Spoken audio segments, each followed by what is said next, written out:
दोस्तों साथियों, हमारे मुस्लिम भाई कभी कभी इतनी ज़्यादती कर देते हैं।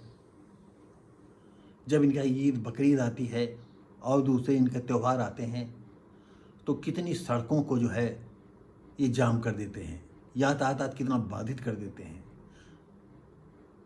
ये सर्वविदित है। और अब जो राष्ट्रीय धरोहर है ताजमहल, इस पर तमाम वीडियो हमने भी पढ़ी हैं। एक हमने जो है पुस्तक पढ़ी थी, कौन कहता है अकबर महान था।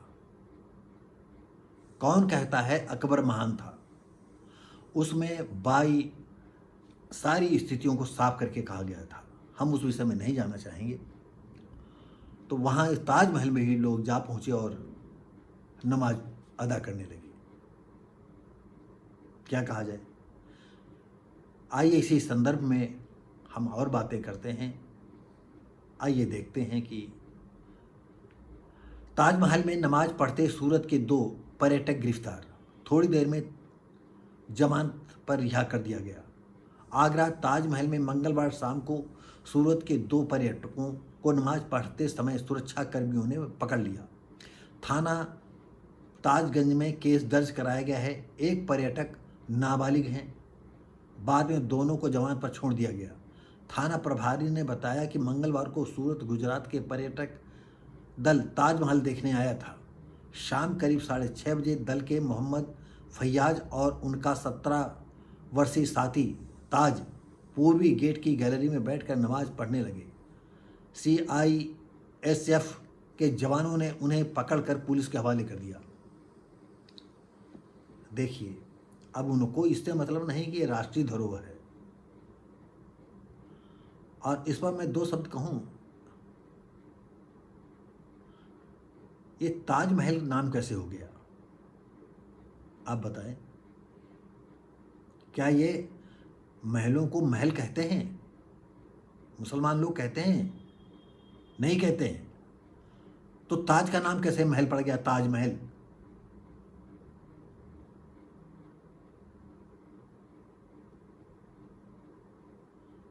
ये हमारे कानून की बात है और इस पर भी जो है शायद मुकदमा चलने वाला है या चल चुका है, हम नहीं बता सकते हैं। वो अपना प्रमाण देंगे, हिंदू अपना प्रमाण देगा। और आपको बता दें कि एक दिन जो है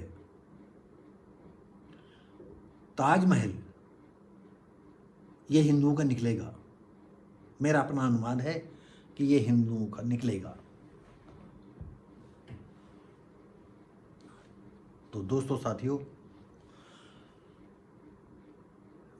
ये 2 लड़के ऐसे नहीं नमाज पढ़ने लगे। ये इतने बौलरे नहीं थे। अरे ये दोनों आतंकवादी विचारधारा के थे।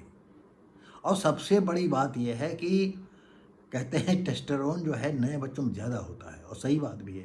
क्यों, हम आप सब लोग जो बुजुर्ग हैं, जितने भी हमारा वीडियो देख रहे हैं, बचपन में कितना जो है टेस्टोस्टेरोन होगा आप जानते हैं, हम जानते हैं।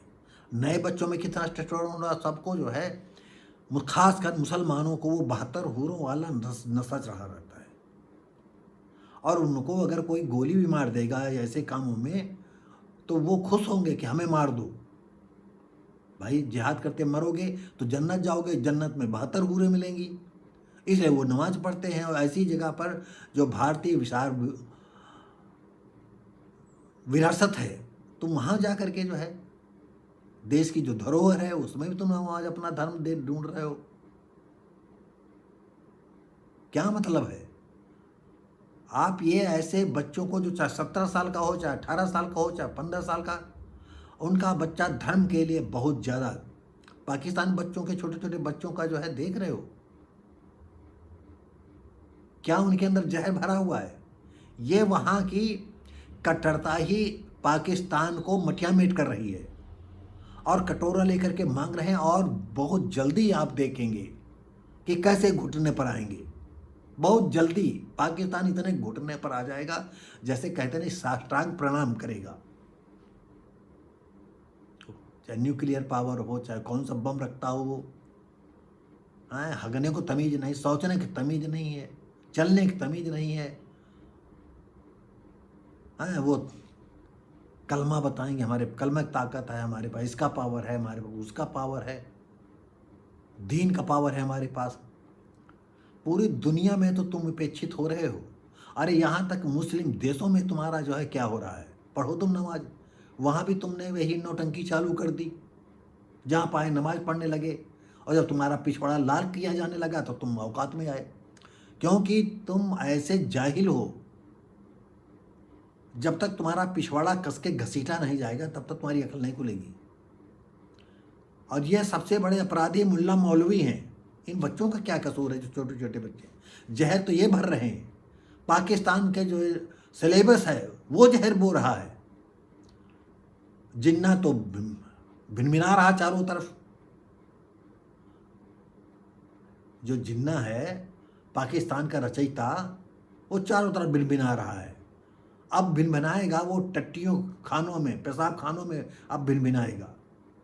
देर नहीं है जिन्ना को,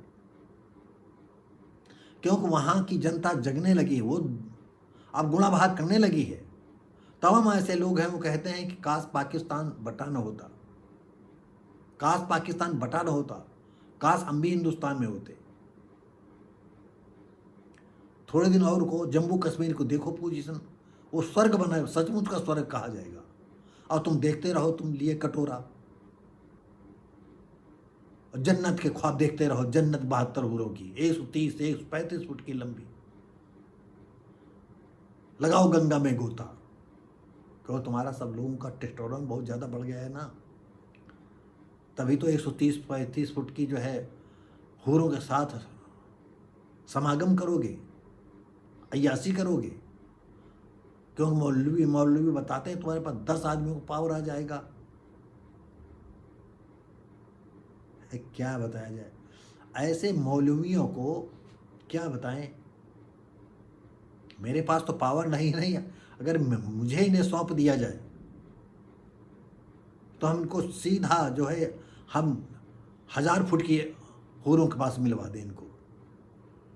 और जब तक इनके जो है बढ़िया नीम का लगदा नहीं मारे जाएंगे, हजारों लगदे, तब तक ये औकात में नहीं आएंगे। ये जो दीन का जो है सबको परोस रहे हैं, मुसलमान बच्चों को जहर बो रहे हैं। लेकिन अब ये काम शायद अपने हिंदुस्तान के लोगों को नहीं करना पड़ेगा। हिंदुस्तान में भी जो है डॉक्टर रिजवान अहमद, डॉक्टर और सुप्रीम कोर्ट की नाजिया इलाही खान और तमाम और लड़कियां, कुछ और लड़के अब इस मुहिम में जुट गए हैं, जो कुरान की सारी बातों को साफ साफ कर रहे हैं। इस्लाम और दीन के विषय में बिल्कुल कोहरा साफ किए दे रहे हैं। कितने लोग आज ही आ गए हैं इस्लाम के धर्म से, लेकिन इनकी कट्टरता के आगे कभी जो है नाम कोई छुपा रहा, कोई चेहरा नकाब डाले हुए है, कहीं खोटा डाले हुए है, उसकी हिम्मत नहीं पड़ रही है। क्योंकि अगर एक आदमी के 10-10, 20-20, 50-50 बच्चे होंगे, जरा आप सोचो, अगर उस समय 10-20 मर भी गए तो इनको क्या फ़र्क पड़ता है। कहते हैं कि वो जो एक खनखजूरा होते हैं तो उसके शायद 100 के आसपास उसकी टांगें होती हैं, तो उस समय 10-20 टांगें टूट भी गई तो क्या फ़र्क पड़ेगा। इसीलिए इनके बच्चे जो है जाहिल होते हैं, भाई सब पढ़ा नहीं पाएंगे। और जो पढ़ने वाले बच्चे हैं, जिनके 1-2 बच्चे हैं, वो बढ़िया पढ़ा रहे हैं। कोई जर्मनी पढ़ा रहा, कोई फ्रांस में पढ़ा रहा, कोई यूके में पढ़ा रहा, कोई यूएसए में पढ़ा रहा, वो सब पढ़ा रहे हैं, वो आसमान में वो जा रहे हैं। लेकिन ये जाहिल लोग जाएंगे उसी में, क्योंकि अब कटोरा अगर नहीं पकड़ेंगे तो जाएंगे कहाँ। तो दोस्तों साथियों, ये नमाज पढ़ने वालों का ही ऐसा हमने अपनी आंखों से खुद देखा है। 1 घंटे बाद नमाज होनी है, उन्होंने पहले ही रास्ता रोक दिया, 1 घंटे पहले से। कोई पर्व नहीं, कोई वो नहीं, नमाज का समय है, 1 घंटा पहले ही इधर अजान हुई, उधर हजार। आजकल की इतनी भीड़ है, इतनी जनसंख्या बढ़ गई, इतनी उसी हिसाब से गाड़ियाँ बढ़ गई, हजारों गाड़ियाँ इधर उधर लगी हैं। और जब नमाज उनकी ख़त्म होती, जब हटाया जाता है, तब देखो कैसे गुत्थिम गुत्था होते हैं लोग। तो अब समान नागरिकता का भी सवाल है।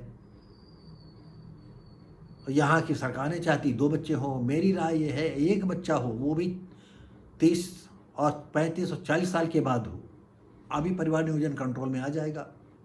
और जो परिवार नियोजन न माने उनके लिए जो है क्या बताया जाए, इनको तो सीधा जन्नत भेज देना चाहिए। चलाओ अपना कानून तुम। तो दोस्तों साथियों, अब वीडियो ज़्यादा बड़ा हो जाएगा, अब मैं इसी जगह से यहाँ से बंद करता हूँ। आप देख रहे हैं दोस्तों साथियों वर्ड्स ऑफ भारती चैनल। मैं हूँ शिव भारती पासी। और हम उम्मीद करते हैं कि आप लोगों को यदि ये वीडियो अच्छा लगे, कभी कभी थोड़ा सा बहक जाते हैं, तो यदि अच्छा लगे वीडियो तो लाइक शेयर कमेंट करें। अगर अच्छा ना लगे तो बिल्कुल लाइक शेयर कमेंट मत करिए, बिल्कुल ना लाइक शेयर कमेंट करिए। अगर अच्छा लगता हो तभी आप जो है, लेकिन ये ज़रूर है जितनी बातें मैं कह देता हूँ आप ठंडे दिमाग से सोचें। चाहे हिंदू हो, चाहे मुसलमान हो, चाहे सिख हो, कोई आपकी कोई आसमानी शक्ति नहीं है जो मदद करेगी। आप जितना चाहोगे, जितनी मेहनत करोगे, वही आपकी मदद हो पाएगी।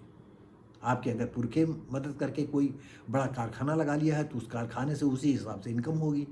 अगर आपके पुरखे भी जो है यही चुतियापे में पड़े रहे हैं तो क्या कहें उसके विषय में। तो दोस्तों साथियों,